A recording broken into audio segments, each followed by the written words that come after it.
Pak Pati udah berapa tahun jadi pendeta, Pak? Berarti udah Kalau jadi pendeta itu Sudah. kurang lebih 32 tahun ya. waduh lama, Pak. Udah seorde Lama baru. ya. Selama orde baru itu. Kalau jadi jemaat, maksudnya begitu masuk di dalam tugas kependetaan. Ya. Meskipun belum jadi pendeta waktu itu total 35 tahun saya di jemaat. Wah, pelayanannya lama, Pak ya. Dan Lama banget. saya ngalamin beberapa sih gini, Pak. Dulu Untung waktu jemaatnya belum belum bosan ya. Nggak tahu, Pak. Kita harus wawancara Dan kayaknya, Pak. syukur sayanya belum bosan yang penting. Ya mungkin ada juga jemaat yang bosan ya. Mungkin sih, Pak. Tapi kita harus survei nanti, Pak. Oke, kalau itu. silakan. Tapi berarti udah mau deket lah ya emeritusnya ya. 5 tahun lagi. Oke. Iya. Wah. Seharusnya malah udah. Oh iya, secara ini ya, Pak. Tapi kan diperpanjang 5 tahun. Oke. Nah ini, Pak, kalau dulu saya ingetnya gini, Pak, di masa kecil tuh saya kalau di keluarga saya kan backgroundnya keluarga Protestan yang memang sangat menghargai pendeta gitu ya. Jadi Ya. tipe-tipe yang pendetanya biasanya kalau datang kalau ke rumah pasti dihormati banget, dikasih suguhan yang paling ini. Kita belum boleh makan sebelum pendetanya makan gitu kan. Piringnya biasa disiapin khusus gitu. Nah tapi kayaknya zaman sekarang udah nggak gitu ya, Pak ya? Atau masih banyak nggak sih yang kayak gitu, Pak? Masih ya? artinya tetapi memang caranya beda. Tetapi gini, penghormatan umat maupun masyarakat terhadap seorang pendeta atau pastor atau Pemuka agama lah ya. di tokoh agama itu tetap tinggi ya. Oleh karena itu kalau ada apa-apa dia lebih dihormati misalnya, ada apa-apa lebih diutamakan dan sebagainya. Itu positif, Ya. tetapi bisa negatif juga kalau pendetanya lalu kemudian merasa menuntut supaya tetap dihormati, jadi orang terhormat. Iya. Jadi orang yang ingin supaya lebih diutamakan dalam segala hal, dia ingin menjadi orang penting. Itu jadi problem Jadi kayak sebetulnya. kultus sendiri ya, Pak? Jadi, Iya, karena sebetulnya kan panggilan menjadi pendeta itu adalah panggilan melayani ya. Ya. Dia bukan untuk menjadi bos, untuk menjadi kaya. Kalau mau jadi kaya jangan jadi pendeta sebetulnya ya. Bukan untuk jadi orang yang punya Otoritas itu jadi semua. otoritas yang powerful. Bukan, dia seorang pelayan sebetulnya. Jadi oleh karena itu seorang pendeta mestinya menjiwai panggilannya sebagai seorang pelayan. Oke. Ya, yang tentu saja pelayan Tuhan, bukan pelayan umat ya. Iya. Jadi dia pelayan Tuhan yang ditugaskan untuk melayani umat. Tapi jangan sampai dia jadi pelayan umat yang nggak peduli sama Tuhan, kira-kira gitu ya. Jadi itu yang mesti diingat. Jadi sebetulnya dia adalah pelayan Tuhan, kesetiaan dia pada Tuhan, komitmen dia pada Tuhan, dia dipanggil untuk umat. Dan dalam konteks itu dia melayani umat sebaik-baiknya. Ya. Karena kan seringnya gitu, Pak ya. Kalau dalam tradisi Kristen kan berarti hampir semua aspek dalam pertumbuhan kehidupan kita kan seringnya itu ya, dari lahir, dibaptis, terus nanti ini, terus kadang-kadang kalau sakit juga pasti ngubungin pendeta atau ini seperti itu gitu kan. Dan jadi sesuatu yang mungkin satu sisi sangat diperlukan oleh umat, tapi di sisi lain juga pendetanya mungkin jadi sangat itu ya, berorientasi yang melayani umat jadinya, Pak. Ya, gitu. justru itu yang jadi sangat berbahaya ketika dia karena dia terlalu dalam konteks ini melayani umat, lalu kemudian di dalam konteks melayani umat tertentu saja, misalnya yang mampu memfasilitasi dia, misalnya yang mampu yang dekat dengan dia, yang mampu memberikan dia kekuasaan dalam konteks tertentu. Ini yang bahaya sebetulnya. Jadi pendeta kehilangan spirit kependetaannya, karena sekali lagi spirit dari seorang pendeta adalah pelayan sebetulnya. Oleh karena itu dia sama sekali tidak boleh bersikap sebagai seorang bos. Ya, dia harus sungguh-sungguh punya integritas bahwa apa yang aku lakukan ini aku lakukan adalah di dalam kesetiaanku kepada Tuhan.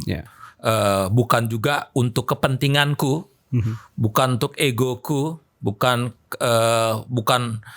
untuk aku cari keuntungan materi atau mencari kekuasaan atau apapun. Semuanya adalah demi pelayanan. Nah, kalau dia bisa konsisten dengan itu, maka dia akan mampu kepada umat mengatakan ya atau tidak. Oke. Kan gitu ya. Kalau memang harus mengatakan ya dia ya, kalau harus mengatakan tidak dia tidak. Ya, ya. Jadi itu dibutuhkan pendeta yang butuh ya punya integritas yang luar biasa. Nah, kalau ini Pak, kadang-kadang kan kalau diperhadapkan pada permasalahan secara umum di masyarakat ya gitu. Kadang-kadang kan sering kalau kita melihat ya ada teladan-teladan pendeta yang memang jadi katalisator juga untuk perubahan sosial di masyarakat gitu. Cuma dalam konteks gereja sekarang mungkin kadang-kadang karena jemaatnya terlalu banyak ada yang berpikir bahwa nanti dululah yang keluarnya gitu. Nah, kalau Pak Patih sendiri kan selama ini cukup dikenal ya Pak, karya di luarnya cukup banyak lah ini. Itu juga karena diizinkan sama jemaat juga kayaknya Pak ya. Tapi gimana sih Pak konteksnya bahwa seorang pendeta kan juga tokoh agama. Kan kalau kita lihat tokoh-tokoh agama lain juga memang jadi katalisator juga ya untuk perubahan sosial supaya masyarakat lebih baik gitu. Ya. Nah, gimana Pak Roni Pak? Saya diizinkan jemaat kan karena saya mengkonstruksi jemaat. Iya, gitu Kan ya. gitu ya. Karena gini, tugas pendeta yang pertama adalah di tengah-tengah persoalan umat dan persoalan bangsa, ada banyak umat yang mungkin menghadapi keputusasaan, frustrasi. Tugas dia memberikan pengharapan supaya dia bangkit, dia bangun di tengah-tengah situasi yang tiada harapan, keputusasaan, banyak persoalan dengan segala macam. Itu tugas pendeta yang penting, gitu ya. Tetapi tugas pendeta juga untuk senantiasa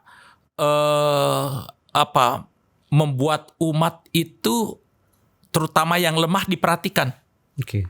Kan ada banyak umat yang lemah. Jadi dia kalau memang ada yang kurang, yang cukup kuat, dia nggak usah. Kalau memang nggak terlalu butuh diperhatikan ya, mungkin perhatiannya lain. Yeah. Tapi ada banyak umat yang lemah, yang nggak kuat, yang mungkin diperlakukan tidak manusiawi. Kan dia harus layani itu. Tugas pendeta itu harus melayani umat yang lemah, yang memang tidak dimanusiakan dan hidupnya mungkin mengalami dehumanisasi.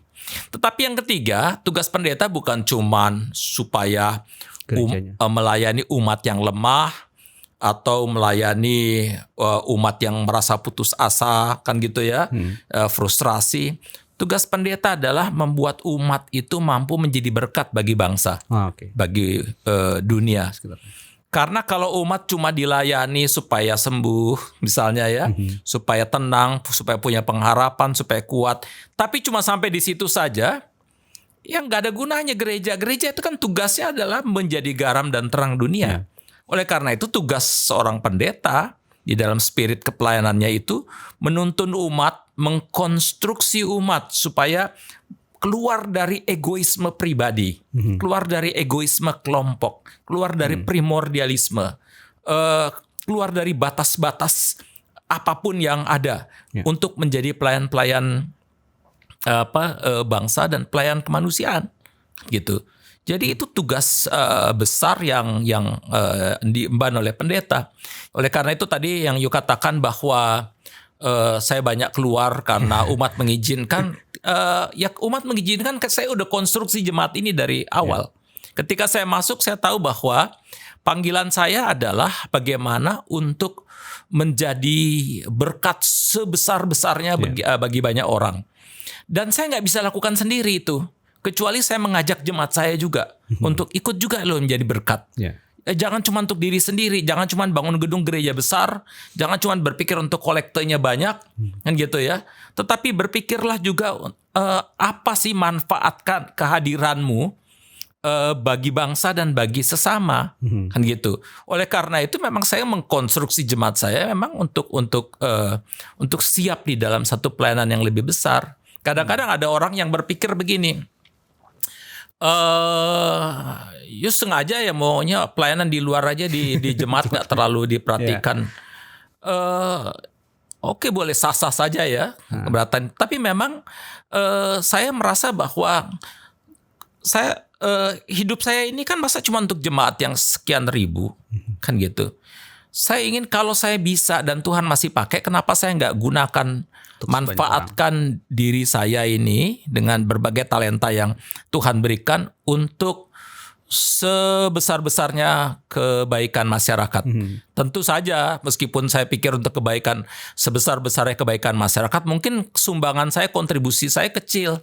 Tapi kan masyarakat juga butuh kontribusi yang kecil-kecil itu. Betul. Kalau semua yang kecil aja kita nggak kasih, gimana? Mau jadi apa nih masyarakat dan bangsa Indonesia? Oleh karena itu memang sekali lagi tugas seorang pendeta menurut saya adalah bukan cuma melayani jemaat, kemudian jemaat menjadi manja karena dilayani terus. Jemaat mesti juga Didorong. di dalam pelayanannya itu dipersiapkan untuk menjadi fighter yang memperjuangkan transformasi sosial untuk kebaikan bangsa dan masyarakat dan dunia ini.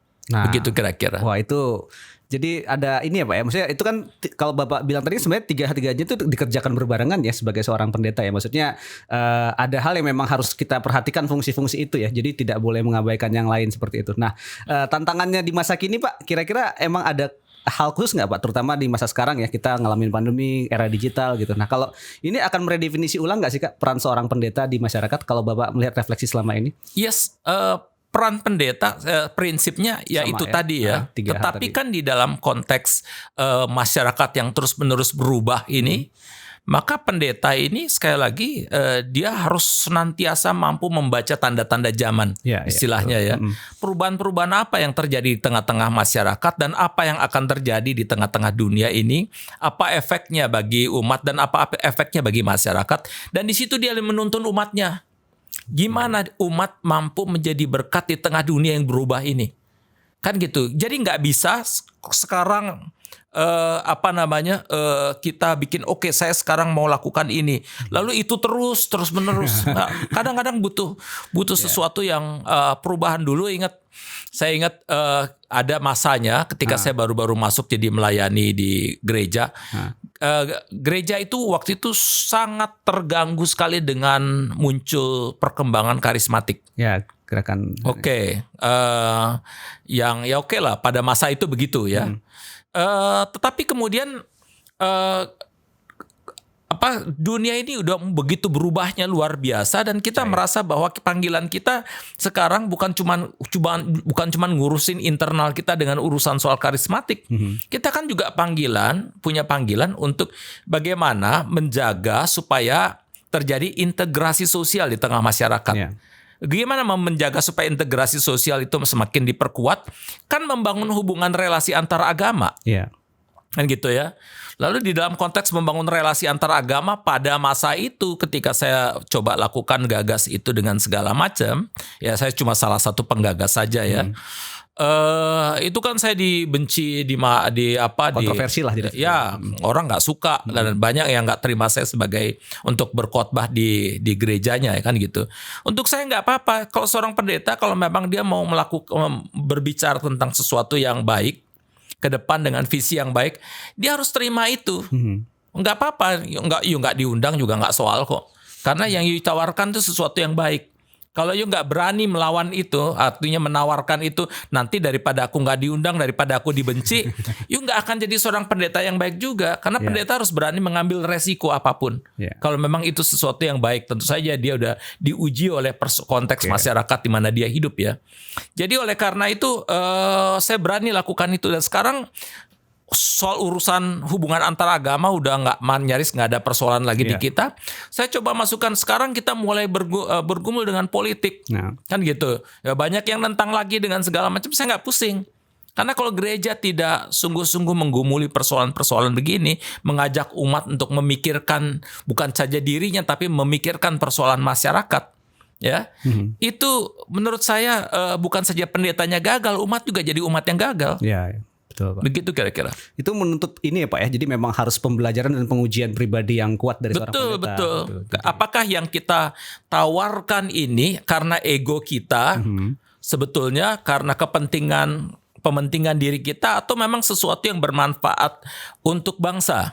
Yang kita tawarkan ini sesuatu yang cuma untuk kepentingan jemaat kita atau untuk kebaikan semua? Kan kita harus uji semua juga. Betul. Kalau memang kita udah berhasil mengujinya dengan segala macam, dengan kejujuran yang luar biasa, lakukan, nggak perlu takut. Gitu.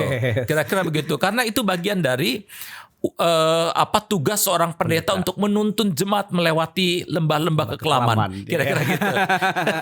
Benar Pak, ini sharing pengalaman lama sekali berpendeta dan banyak kontroversinya gitu Pak. Tapi ini mungkin jadi tips juga ya buat rekan-rekan pendeta yang berkomentar, nanti boleh kasih komentar juga di sini gitu ya, bahwa ada hal-hal yang memang perlu kita kita terus gagas baru gitu ya. Jadi menuntun umat tuh bukan cuma sekedar melayani jadi manja tadi seperti Pak Pati bilang, tapi jadi sesuatu yang memang berkat ya buat masyarakat sekitarnya, buat bangsanya gitu. Dan Dan itu menantang perluasan kapasitas yang terus-menerus Pak ya gitu. Ya, karena kalau gereja gagal menjadi berkat bagi bangsa, gagal jadi garam dan terang dunia, dia bukan gereja lagi. Iya. Gagal jadi gereja berarti. Gagal jadi gereja berarti Iya, kan. iya, kita.